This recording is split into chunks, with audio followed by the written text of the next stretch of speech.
Paulo, nessa carta de Efésios, vai enfatizar a necessidade de iluminação, né? Se vocês virarem algumas páginas, né, lá no capítulo 1, a partir do versículo 15, né, que ele vai falar dessa oração e ele pedindo, né, para que Deus iluminasse, né, o entendimento, para iluminar os olhos do nosso coração. Então, ele está enfatizando a gente ser capacitado, né? Enfatizando a gente conhecer mais de Deus, conhecer mais das coisas que estão disponíveis para nós. E o interessante agora é que nessa outra oração, Paulo vai enfatizar mais o ser, né? Então, é considerada, por isso que ela é considerada a oração mais ousada, né? Vejam aqui comigo, né?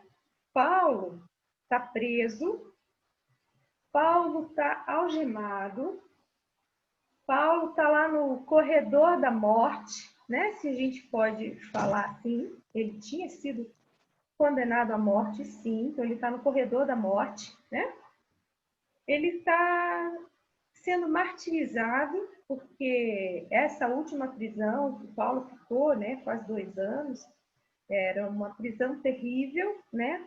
Os prisioneiros, eles eram colocados na prisão, né, lá dentro, através de uma corda num buraco, né? Então, vocês imaginem como é a situação lá dentro. Frio, úmido, extremamente sujo, condições, assim, terríveis, né? Então, ele estava lá com o pé na sepultura, né? Com a cabeça próxima a ser decapitada, né? Da guilhotina de Roma, que foi o que aconteceu com ele, né? E ele tem muitas necessidades, gente. Muitas necessidades físicas, necessidades materiais imediatas e urgentes, né? Tanto que, se a gente vai ler lá em Atos, a gente vê que ele pede a capa, né? Ele pede uns pergaminhos para que ele ainda pudesse escrever, né? Já que ele não podia fazer mais nada, né? E a gente não vê aqui ele fazendo nenhuma espécie de pedido, né? Ele não pede nada a Deus com relação às necessidades dele. E pensa, gente, num homem que tinha muitas necessidades, né?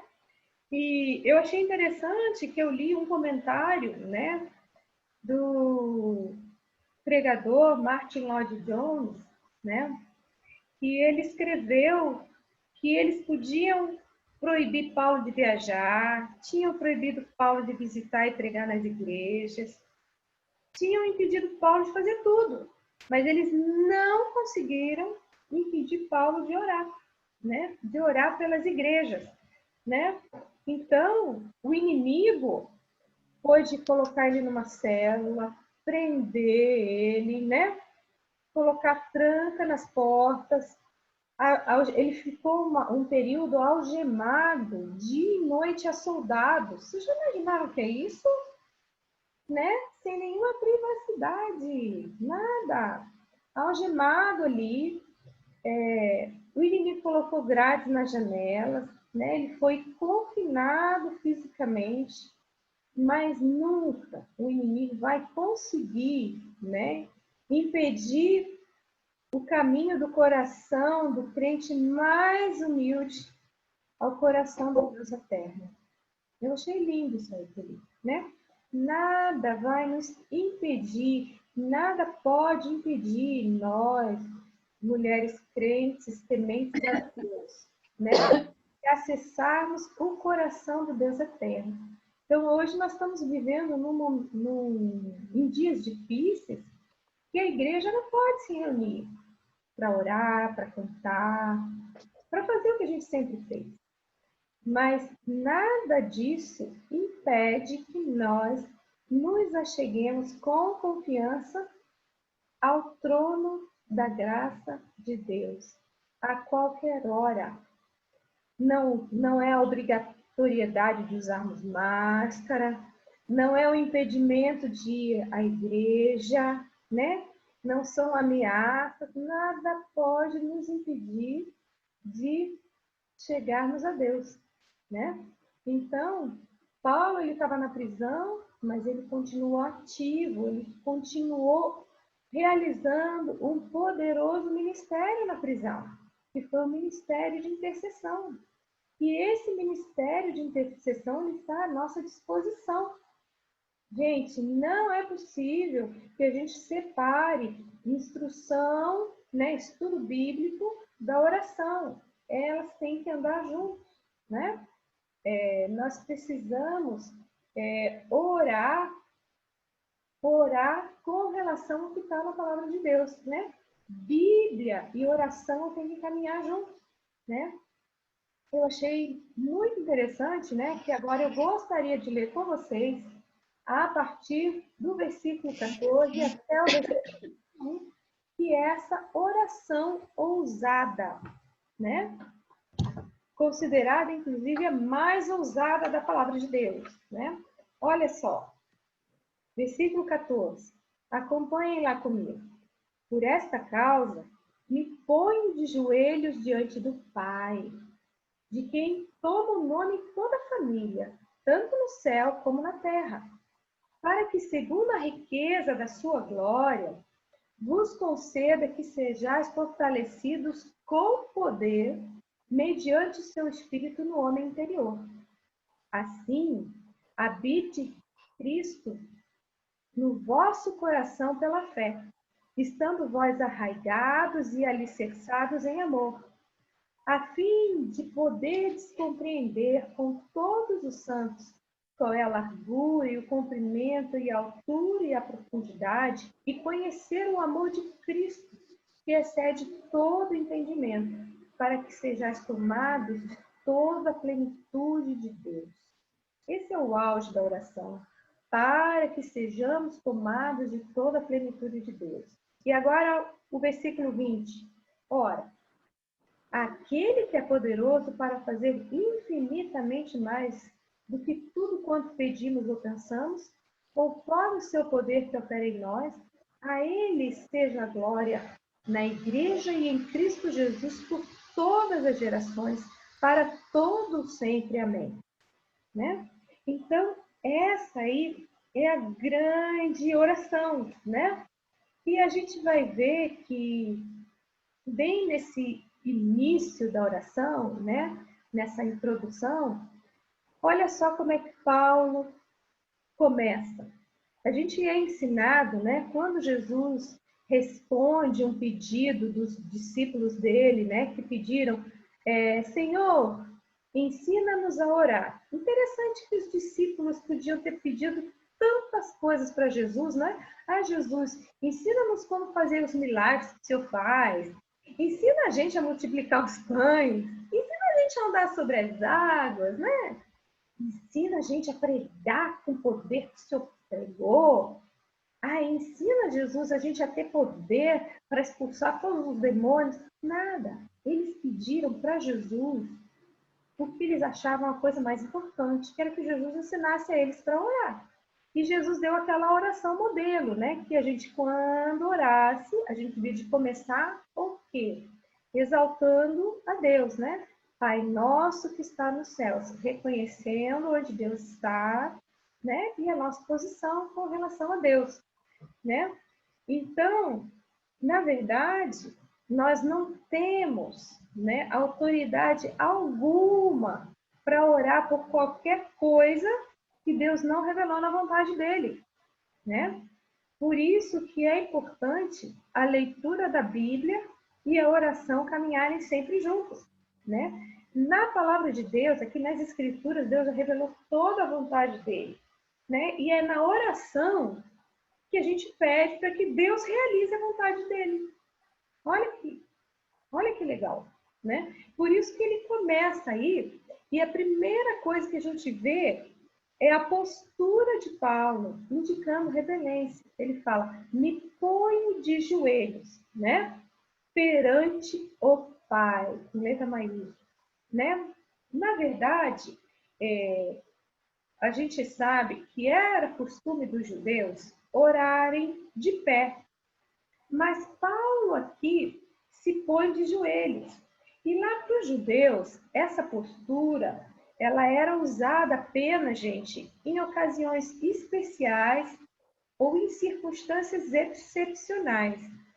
Então, quando a gente abre, né, quando a gente vai lá na Palavra de Deus e vê orações, grandes orações que foram feitas, lá em Esdras, capítulo 9, né, depois vocês podem ler toda essa oração aí de Esdras, capítulo 9, lá no Velho Testamento.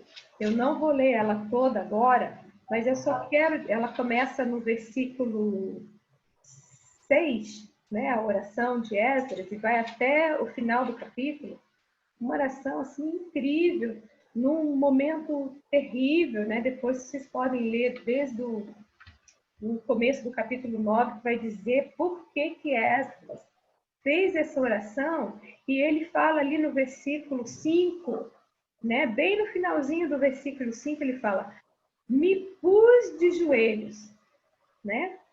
Esdras, ele foi um daqueles que retornaram, né, a reconstruir Jerusalém, né, sob a ordem lá do rei.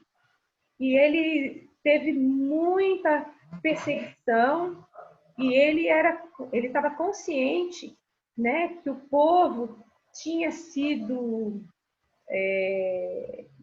escravizado, passou por uma situação difícil de serem invadidos por outro povo, né, inimigo, passaram anos e anos, né, numa situação difícil, né, sendo dominados pelo Império Babilônico, né, depois pelo Império Persa. E quando finalmente, né, Deus permite que eles voltem, o que Esdras vê lá, né? Ele começa a ver que o motivo que levou o povo a sofrer esse castigo, o povo estava fazendo de novo as mesmas coisas. Mal terminou o castigo, eles vão lá fazendo a mesma coisa. Aí lá no versículo 3, Esdras fala assim: eu rasguei as minhas vestes e o meu manto, arranquei os cabelos da cabeça e da barba. Vocês já pensaram nisso? Se arrancar os cabelos, né? E me assentei atônito, né? Ele ficou sentado e eu não conseguia, não tinha palavras para falar. Aí no versículo 4, lá de Esdras 9, ele fala que se ajuntaram a mim todos os que tremiam das palavras do Deus de Israel, por causa da transgressão dos que estavam no cativeiro. Porém, eu permaneci. Tchau, Rosana. Tudo bem? Depois você ouve, tá bom, querida? Beijo para você. Então ele fala, olha, porém eu permaneci assentado atônito até o sacrifício da tarde. E na hora do sacrifício da tarde, levantei-me da minha humilhação, com as vestes e o manto já rasgados, e me pus de joelhos e estendi as mãos para o Senhor, meu Deus. E aí ele começa a oração, que depois vocês podem ler em casa. Em casa não, em casa vocês já estão. Vocês podem ler depois que acabar a nossa reunião aqui, né? Então, por que eu estou enfatizando esse de joelhos? Porque Paulo aí, sendo um judeu que era, ele não ficou de pé. Ele considerou essa uma circunstância bem excepcional, né? Bem especial, e ele se colocou de joelhos. Lá em Lucas, capítulo 22, versículo 41, quando Jesus estava lá no Getsêmani, né, bem próximo dele ser preso, né, e começar todo o martírio dele, um pouco antes dele ir para a cruz, ele foi, né, orar lá no Getsêmani, e ele está lá registrado, ele se pôs de joelhos e começou a orar, né? E aquela oração que a gente sabe que Jesus até suou sangue, né? Pedindo para Deus, se fosse possível, afastasse dele aquele cálice, né? Sofrendo já. Ele se colocou de joelhos. Depois, em Atos, capítulo 7, versículo 60, a gente tem ali registrado o martírio de Estevão, né? Quando Estevão começou a ser apedrejado, né? Por pregar o evangelho, por falar de Jesus, bem lá um pouco antes dele morrer, ele se pôs de joelhos, vocês podem ler lá depois, e ele se pôs de joelhos e começou a orar e falando para Deus, né, Pai, né, perdoa a eles porque eles não sabem o que fazem, né? Então vocês vejam como eram situações excepcionais. E a gente não pode esquecer que Paulo, ele estava presente, né, quando Estevão foi apedrejado. E ele, como que ele não viu? Ele viu quando Estevão se pôs de joelho, pedindo para Deus perdoar todos aqueles que estavam fazendo aquilo com ele. Olha que coisa difícil, né? Então, por isso que eu queria só chamar a atenção aí dessas primeiras palavras, né? Bem nesse comecinho da oração. Aí depois, ele continua lá e Paulo vai falar, né, da exultação pela obra de Deus na igreja, né? Então ele vai exultar. Ele fala assim, olha, de quem, né, versículo 15, de quem toma o nome toda a família, tanto no céu como na terra, né? Então, a igreja na terra e a igreja do céu são a mesma igreja. Somos uma família só, somos a família de Deus, né? Então, nós, hoje que estamos aqui, dia 1º de setembro de 2020, nós somos a igreja militante na terra, mas tem a igreja no céu. Vamos abrir lá para vocês compreenderem isso aí? Hebreus, capítulo 12, versículos 22 e 23, para vocês entenderem bem o que eu estou falando, né? Quer dizer, não sou eu que estou falando isso, está escrito. Olha lá. Então, eu vou ler Hebreus capítulo 12, a partir do versículo 22.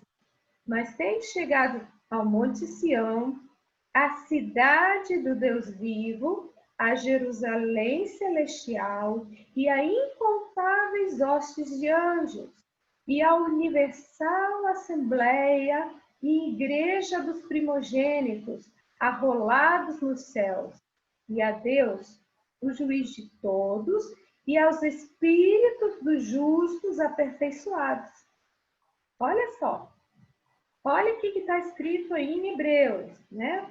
Ele está falando que nós como igreja, ele está dando, na verdade, ele fala Monte Sião, cidade dos Deus vivos, Jerusalém celestial, são sinônimos do próprio céu, né? Então, se vocês até quiserem, né, depois ler como dever de casa, né, uma sugestão, mais um texto para vocês lerem, Apocalipse, a partir do capítulo 21 até o versículo 5 do capítulo 22, vocês vão ter uma descrição do próprio céu, né? A Jerusalém do céu. E ele fala que nós somos a universal assembleia, né? A igreja dos primogênitos. Quem é o nosso primogênito? É Jesus Cristo, né? Então, essa igreja, ela é composta por crentes, né, que são co-herdeiros com Cristo, crentes justos aperfeiçoados, né, aqueles justos que já morreram, os santos, os crentes que já morreram e estão lá diante de Deus, estão no céu. Então, nós todos juntos formamos uma igreja só, né? E por isso que Paulo ora desse jeito, né? Por essa razão de dobro os meus joelhos, né? Perante o Pai, de quem toda a família nos céus e na terra, né? Os que já morreram em Cristo e nós aqui que ainda não morremos em Cristo, mas vamos morrer em Cristo. Então, ele está falando que nós todos recebemos o nome, né? Nós todos somos um. Então, a igreja na terra e a igreja no céu são a mesma igreja, né? O nome de todos os crentes, né?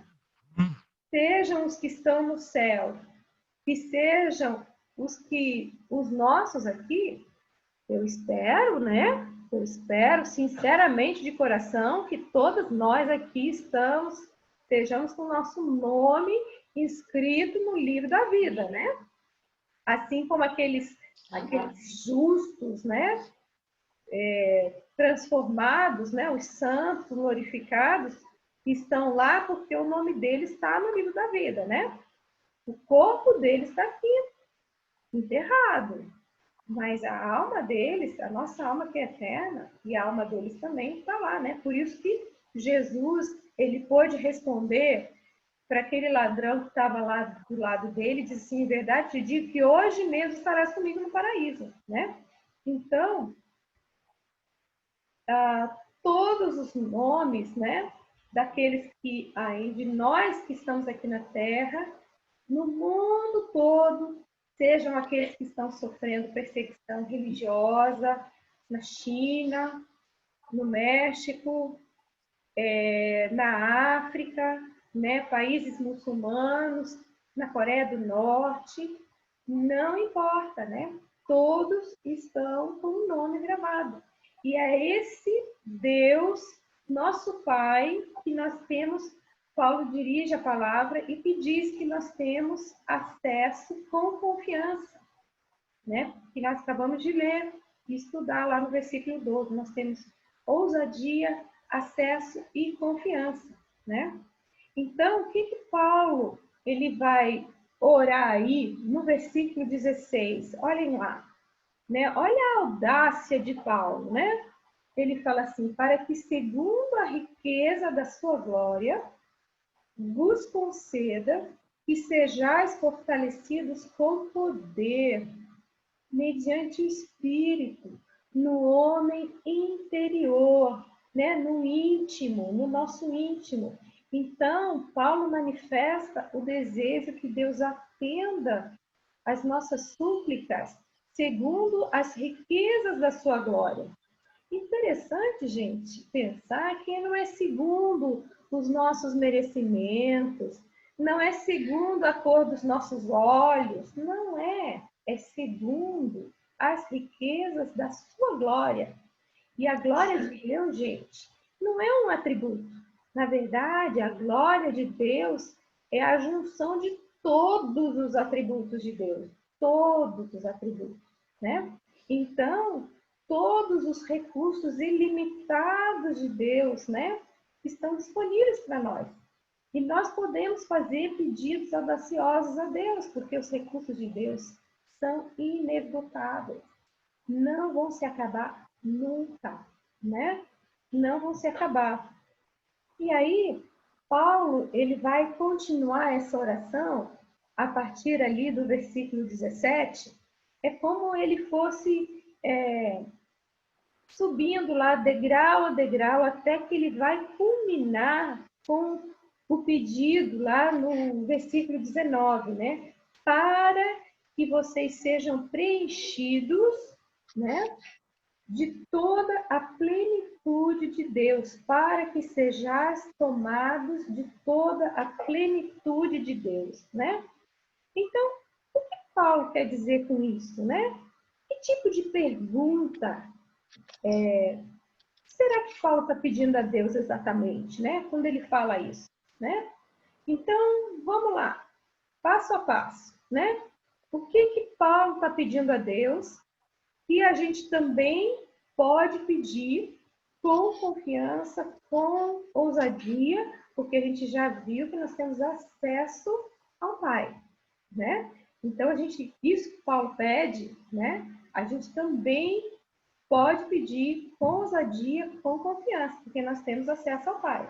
Então, ele vai pedir lá, primeiro, olha lá, para que, segundo as riquezas da sua glória, vos conceda que sejais interiormente fortalecidos com poder pelo seu Espírito, e que Cristo habite pela fé em vosso coração, a fim de que arraigados e fundamentados em amor, tararara, né? Então, o que Paulo está pedindo aí? Ele não está pedindo para que haja alguma mudança nas circunstâncias dele, nem com relação às circunstâncias dos demais. Ele ora pedindo poder. Poder. Então, a preocupação de Paulo não é com coisas materiais, mas com as coisas espirituais. E o que a gente vê hoje em dia, né? Que as orações nossas, né? E eu falo as minhas também, infelizmente, né? Peço perdão a Deus, né? Aqui diante de vocês. Quando a gente ora, a gente começa a orar centrado em nós mesmos. Veja se não é isso. A gente pede sucesso, prosperidade, cura, e a gente vê que não é nada disso, é bem diferente do que Paulo está pedindo aí. Paulo podia, tudo bem, pedir tudo isso, mas lá no final, bem que ele podia dizer, Deus, me livra disso aqui, Deus, me aquece aqui, tá frio, somente hoje, essa noite aqui, que eu vou passar aqui dentro dessa prisão aqui desgraçada, que o Senhor possa não deixar eu sentir tanto frio, né? Pelo menos isso, será? Será que o senhor não pode mandar ele me servir em uma sopa quentinha? Só hoje? Será que Paulo não podia pedir isso? Ele podia. Mas olha o que fica registrado na palavra de Deus, né? Que ele ora por poder. E não é poder para ele, não. É poder para nós. Né? Ele fala poder para a igreja, que a igreja tenha esse poder. Né? E essa é a preocupação de Paulo. Ele não pede alívio dos problemas, mas ele pede poder para enfrentar o que ele estava passando. Né? E ele fala que esse poder é concedido pelo Espírito. Né? Então, quando a gente tem a presença do Espírito Santo na nossa vida, né, a gente sabe que é uma evidência que a gente é salvo, né? Vamos rapidinho lá olhar em Romanos, capítulo 8, versículo 9. Ele fala assim, olha, vós, porém, não estáis na carne, mas no Espírito. Se, de fato, o Espírito de Deus habita em vós. Olha só. Olha o que ele coloca aqui em Romanos. Se você realmente tem o Espírito de Deus habitando em você, então, tudo bem. Então, tá tudo bem que você é salvo. Você tem o Espírito de Deus habitando. E ele fala que esse Espírito é a evidência da nossa salvação. Mas quando ele vai falando aí, né, a gente sabe que a gente é salvo e nós somos selados com o Espírito Santo, né? A gente aprendeu isso lá no comecinho, quando a gente começou a estudar as cartas lá em Efésios, capítulo 1. Agora ele está pedindo o poder do Espírito, né? Que é a evidência que nós somos capacitados para fazer tudo que Deus quer que a gente faça, né? E a gente vê que Jesus, ele realizou o ministério dele na terra, gente, foi sob o poder do Espírito Santo. Vocês já pararam para pensar nisso?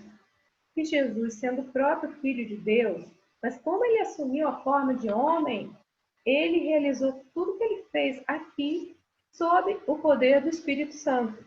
Vamos dar uma olhadinha rapidinha lá em Lucas, capítulo 4. Nós vamos ler o versículo 1 e depois o versículo 14. Então, Lucas, capítulo 4, versículo 1. Olha lá. Jesus, cheio do Espírito Santo, voltou do Jordão e foi guiado pelo mesmo Espírito no deserto. Aí depois, olha lá o versículo 14. Então, Jesus, no poder do Espírito, regressou para Galiléia e sua fama correu por toda a circunvizinhança. E depois, se vocês abrirem lá em Atos, capítulo 10, versículo 38, ele vai falar assim, ó,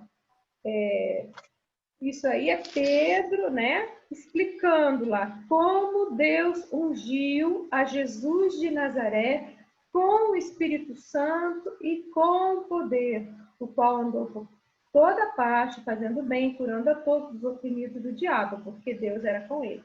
Então, veja, por isso que Paulo, ele considera super importante, né, que nós sejamos fortalecidas com poder. Por quê? Porque nós somos fracas. Porque nós somos fracas. Porque o diabo é astucioso. Porque o nosso homem interior, a nossa mente, nosso coração e a nossa vontade dependem desse poder do alto para a gente viver uma vida de santidade, para que nós possamos obedecer a Deus quando Ele fala: sede santos, porque eu sou santo, né? Então, e o que Paulo está dizendo aí, que ele pede, né, que esse poder do Espírito Santo seja dado para nós. E não seja dado de qualquer jeito, seja dado de acordo com as riquezas da glória de Deus. Gente, pense nisso. Seja dada com as riquezas da glória de Deus. Então, o poder do Espírito Santo e a habitação de Cristo, né, em nós é a mesma experiência. É a mesma coisa, é mediante o Espírito que Cristo habita no nosso coração, né? É mediante o Espírito, né? Por isso que a Bíblia nos ensina que cada cristão é templo do Espírito Santo, né? Só que quando ele pede aí, né, no versículo 17, que ele pede que Cristo habite no vosso coração pela fé, é uma questão de intensidade, gente. Refere-se a uma habitação permanente, né, em contraste com uma habitação temporária, né?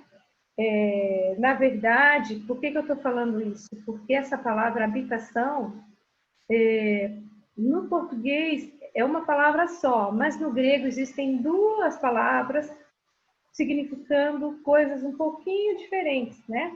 Então, essa palavra habitar, né? Ele fala, que ele usa lá que nós somos estrangeiros, né? Forasteiros, que peregrinos aqui nesse mundo, e a gente está habitando, mas nós estamos longe da nossa pátria celestial. Isso é uma palavra para habitar.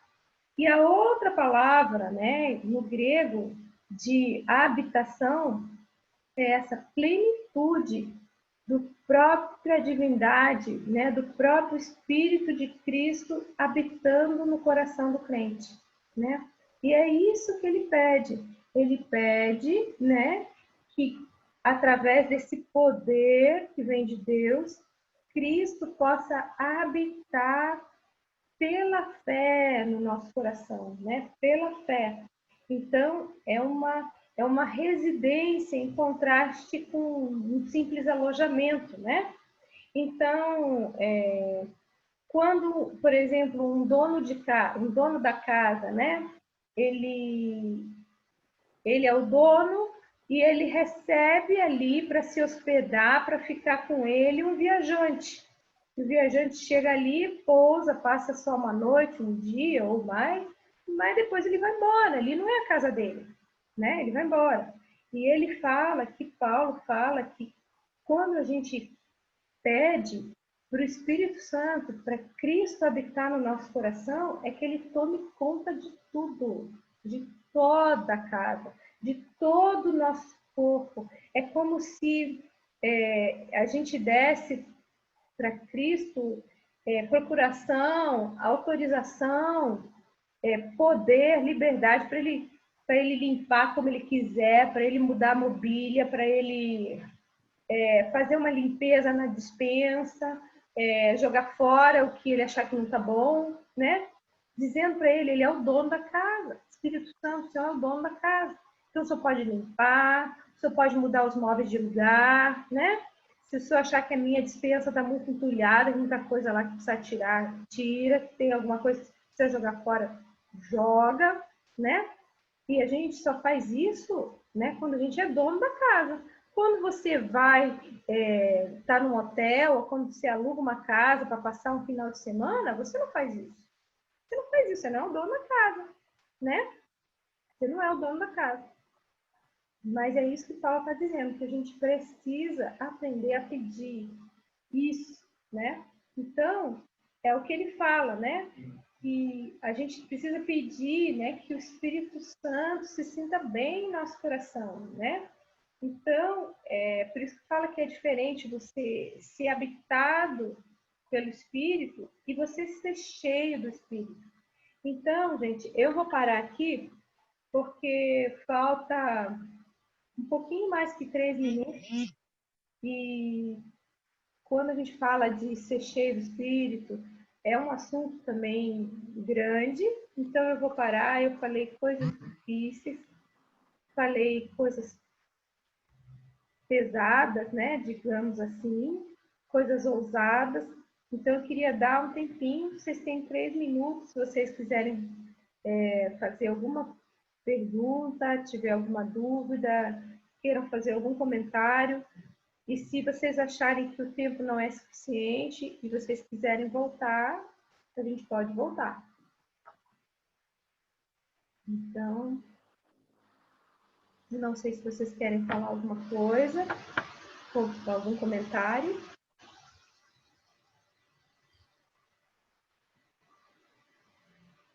Nada? Vocês estão muito quietinhos. Analice, Ede, Claudinha, Eliane. Eu sei que é um assunto difícil, um assunto... Cláudia, Oi. o que a gente vê na vida de Paulo aqui é que ele vivia totalmente olhando para as coisas espirituais mesmo, né? Exatamente. A impressão que dá é que ele não era aqui da terra, porque ele nunca pedia, como você mesmo disse, ele nunca menciona nada para ele, nada pessoal, né? Nunca é nada para ele. Sempre intercedendo pelos outros, né? E quando ele pede para ele, é algo espiritual, né? Então, ele não é cidadão daqui mesmo, tá de passagem mesmo, né? A gente também não devia de ser, né? Por isso que ele fala, ó, sede meus imitadores como eu sou de Cristo, né? E Paulo podia dizer isso, né? Eu não posso dizer isso. Ainda não. Quem sabe um dia eu vou poder, mas hoje ainda não posso. Acaba sendo uma lição para a gente, né? Porque a gente fica tão apegado às coisas aqui de baixo, né? E a gente vê que, na verdade, a gente tem que tomar posse dessa vida que nós vamos ter lá em cima já, né? Já, Para bênção buscar aqui. espiritual. Poder, né? Uhum. E é isso que eu peço, né? Eu queria poder ver, né? Mas a gente não recebe porque a gente não pede, né? A gente não busca, né? Então, um desafio, né? Quem sabe memorizar essa oração e a gente possa orar essa oração em favor da nossa igreja, em favor do grupo de mulheres, né? Queridas, falta menos de 1 minuto. Vocês querem voltar ou não?